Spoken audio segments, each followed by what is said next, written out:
Hello everyone, my name is Chloe and today I am here with a brand new video. Welcome to Brunette Bibliophile, where I post bookish videos and writing content. Continuing on with my new year content, today I am here to talk about the least best, the surprising, and the best books that I read in 2023. This year I decided to add the category of surprising reads because I did have a couple that surprised me, but we are going to talk about the best, the least best, as well as the surprising books. And we're going to go ahead and dive right in and get started. We are going to start with the least best because it is the smaller category, and then the surprising reads, which has an equal amount, and then the best books, which is the most amount. So starting with the disappointing reads of 2023. The first one on this list is Hen Fever by Olivia Waite.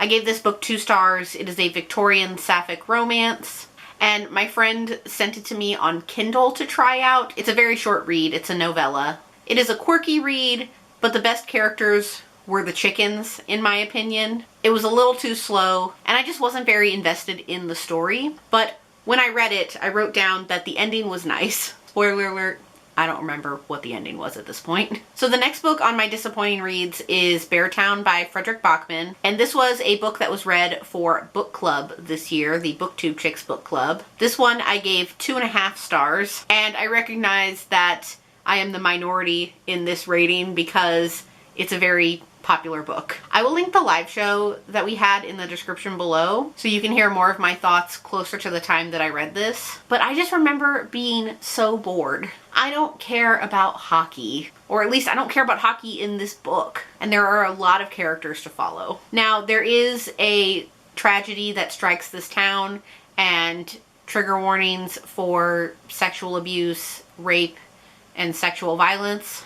And I guess it mildly picked up after that when everybody's trying to figure out what happened and how the star hockey player could do things. But I was just so bored and I did not care. Check out the live show in the description below. The next 2 on this list are also book club books. The next one is Ithaca by Claire North. Another one that I just was not invested in and really did not care about. Another 2-star rating for me. I was just so bored. This book tried to be very lyrical and fancy with its words, and it's trying to retell this Greek myth, and I just didn't care. With it trying to be so lyrical and use all these fancy prose and whatnot, it just made me not want to read it, and I was not invested whatsoever. Kingdom of the Wicked by Kerri Maniscalco. Another 2-star read for me, and another book club book. Again, live shows linked in the description below. We talked a lot about how this main character is really dumb. And I had high hopes for this story because the rest of the series has such great reviews, but ultimately this one just fell flat for me. Honestly, I can't even remember the specifics of why I didn't like it. I do remember that I didn't like how stupid the main character is. And I remember reading a lot of reviews that felt like things were just handed to this main character while she's trying to solve this mystery. I was expecting a fantasy romance, not a mystery. I don't know why. And the final one on the disappointing reads list is one that I actually own, and it is Really Good Actually by Monica Heisey. This one did get 3 stars, so it was marginally better than all the other ones I just talked about. And this one is the one that I read most recently, so it's more fresh in my mind. And I talked about this one in a vlog, so I'll link that in the description below as well. But this one, it's a story of divorce and finding who you are after being with somebody who you thought you were going to spend the rest of your life with. But ultimately, it was kind of boring. And I think the only reason that this ended up on the disappointing reads of the year is because the synopsis literally says, a hilarious and painful debut. It wasn't really that funny. It's funny how much I didn't enjoy it. So that's it for the disappointing reads, and now we're going to move in to the surprises that I had this year, because I had some. First one we're going to talk about is Darling Venom by Parker S. Huntington. So I read this book back in May and I gave it 4 stars. The whole reason this book even came into my life is because I saw a few sentences in a random TikTok video and was sold. So while the book ended up being completely different than what I was expecting, the bomb that was dropped at the ending of this book completely blew me away. The only reason I dropped this one down to a 4-star is because this book was way too long.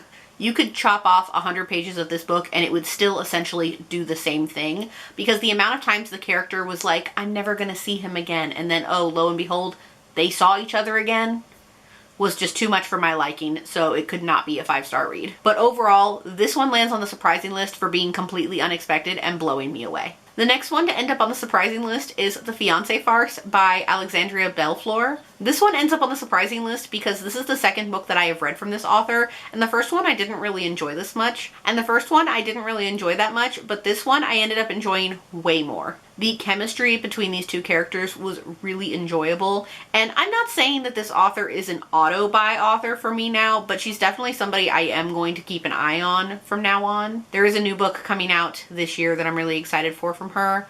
But this book really hit it right out of the park for me from the start, and I enjoyed the entire time reading it. This one was also a 4-star rating for me. It was also one of my review books, so I'll link my review down in the description below. Another really surprising read to come out of 2023 was The One by John Marrs, which was one of my book club books. I am not a thriller girly. I have said that on numerous occasions. 2023 was a year that I did read a good little chunk of thrillers, but this was the one that kind of hit it out of the park for me. This one was a 4-star read. The beginning is a little bit slow. You are following a lot of characters, but this one, nearly every chapter left off on a cliffhanger, and you aren't going to be back to that character for like 3 more chapters. Absolutely amazing. We are looking into some more John Marrs books to read, both for book club and also just by myself. Absolutely amazing. I'll link our live show in the description below.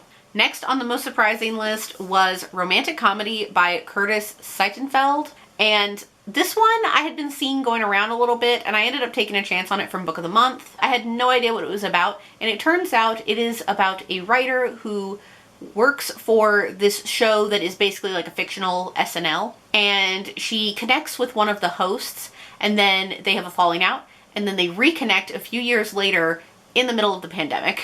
But I really enjoyed this one. A lot of the things that I like about it is kind of the behind the scenes of the TV show that she worked for, which was called The Night Owls on here. I like to think that it's similar to the real SNL, but I don't actually know that. But it just kind of ended up surprising me. I don't even know really how to explain it, but I just ended up enjoying it, and I had a good time reading this one. And the final one on the surprising reads, and probably the most surprising one of the year, was Fourth Wing by Rebecca Yarros. I am not a high fantasy person whatsoever. I will read it. There are ones that I enjoy, but I do not gravitate towards high fantasy. I picked this up because one of my friends read it, and then my next friend read it, and then the third friend read it, and I was the only one left in the group who hadn't read it. So I ended up picking it up. Holy crap, I love this book so much. We all know that this book was so hyped throughout the year. You could not find it on shelves for a period of time. I gave this one 5 stars. It has that cliffhanger ending. Iron Flame, the second book, came out this year. That has a cliffhanger ending. There's still supposed to be 3 more books in this series, but this one was probably one of my most surprising reads of the year because of the genre that I don't read, but I loved it. And finally, we're going to talk about the best books that I read in 2023. Now, this category is in no particular order. These are all just books that I enjoyed throughout the year. Unfortunately, the first one I would love to talk about. I really, really want to talk about it and support this author. But this book is published by Minotaur, which is an imprint of St. Martin's Press, and I'm currently supporting the boycott against St. Martin's Press until they meet the demands of Readers for Accountability. I will link Readers for Accountability in the description below, as well as a petition that you can sign in hopes that St. Martin's Press will speak up and meet the demands of Readers for Accountability. So the next one on this list that we're going to talk about is conveniently the first book that I also finished in 2023. I think I actually read the bulk of it in 2022, but it is Set on You by Amy Leah. This was on a list of read this book if you like Chris Evans, so I picked it up. And Crystal is a fitness influencer, and she kind of has this like enemies to lovers thing going on with this gym bro. I really enjoyed reading this one at the moment. I totally understand the Chris Evans vibes that the book was giving, and I had a really good time with this one. Next was Love Theoretically by Ali Hazelwood. I think I've had an Ali Hazelwood book on my best reads of the year for the past 3 years now. And I'm not mad about it because Ali Hazelwood just has amazing romance books that she releases. Hit after hit for me. Now this one I do still need to reread. I have been trying to reread and annotate books that I have been loving from Ali Hazelwood, and this is one of them that I do need to go back and give a reread to. I was also part of a blog tour for this book where I did a whole review video, which I will link in the description below. And speaking of Ali Hazelwood, let's go ahead and talk about the second book by her that ended up on this list, which was Check and Mate. This is her young adult debut book, and I was very nervous for this one, and then I ended up just binging it and enjoying it so much. I definitely think that this one kind of lands more solidly in the new adult category than it does young adult, but Ali Hazelwood still hit it out of the park. I had no idea that I would love a chess romance so much. I think Mallory and Nolan are just two amazing characters. I love the chemistry between them, and I was totally here for this. Another one on this list was Cinder and Glass by Melissa De La Cruz. This is a Cinderella retelling that is kind of like, it's set in France in the either 1800s, I believe, and there's kind of this like competition to win the hand of the prince. This cover is absolutely gorgeous. It's what drew me to the book, and we actually read this for the BookTube Chicks Book Club, so I'll link our live show in the description below. But this ended up being such a great read, and I had such a fun time with it. I've only read a small handful of books by Melissa De La Cruz, but this one is definitely one that I have really enjoyed. Next, we have Happy Place by Emily Henry. Not only is this a second chance romance, but this is also a story of friendship. We have this large friend group that goes on a vacation together. They go to the same place every year. But this year, when Harriet and Wynne go on this vacation, their friends do not know that they are broken up. Emily Henry is another one of those romance authors that just writes such amazing romance books. Some of them can be hard-hitting, but they're just so good, and I have such a fun time with them. Happy Place also, I think, deserves a reread from me. Even though it's only been a few months since I read it, I still want to reread it and relive those vibes all over again. Next, we have My Roommate is a Vampire by Jenna Levine. This is a debut romance that really was amazing. I had such a fun time with this book. I ended up getting an early copy for a blog tour, so there is a review video that I'll link in the description below. This book was totally not on my radar just because of how cheesy it seemed, but I took a chance on this one, and it was such a good decision. Is it cheesy? Yes, but it is so good.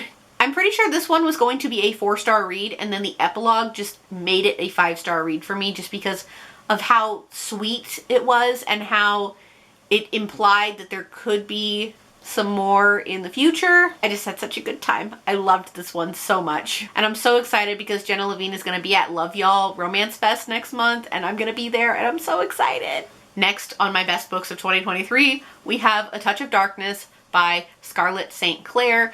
This is the first book in a Hades and Persephone retelling series. My friend group and I have read about half of this series as buddy reads, and we're going to be picking up the second half of the series closer to when the final book comes out in March. But this series, this book, just has me in a chokehold. It was amazing, and I'm so excited because even though Hades and Persephone books and retellings are kind of like overdone, this one was so good. And I'm so excited to keep going because where we left off in the series, there is just so much more to unpack, and I am here for it. And the final book on my best books of 2023 is Forget Me Not by Julie Soto. We have a wedding planner and we have a florist. They have a history. Why did they break up? This book was so good. I came home after work one night and I just had to finish it, and I crammed the rest of the book in, and it was so good. I am so excited just that this book exists, that I have read this book. I want to read it again just talking about it right now. The Adam Driver coding here, it just... mwah. So that is all I have for the best, the surprising, and the disappointing books of 2023. It was a lot, but I had overall, I think, a pretty good reading year, and I accomplished so many things, and I'm so excited to see what 2024 brings. So thank you all so much for watching. I hope you all enjoyed it. As always, if you like what you see here, please go ahead and click subscribe. I post new videos every week, so click subscribe so you can be updated for when I post those. Thank you all so much. I will see you all in my next one. Bye! In the darkness, I don't feel so cold. The ashes fall like rain, and somehow we're okay. My story drifts between shadows and smoke.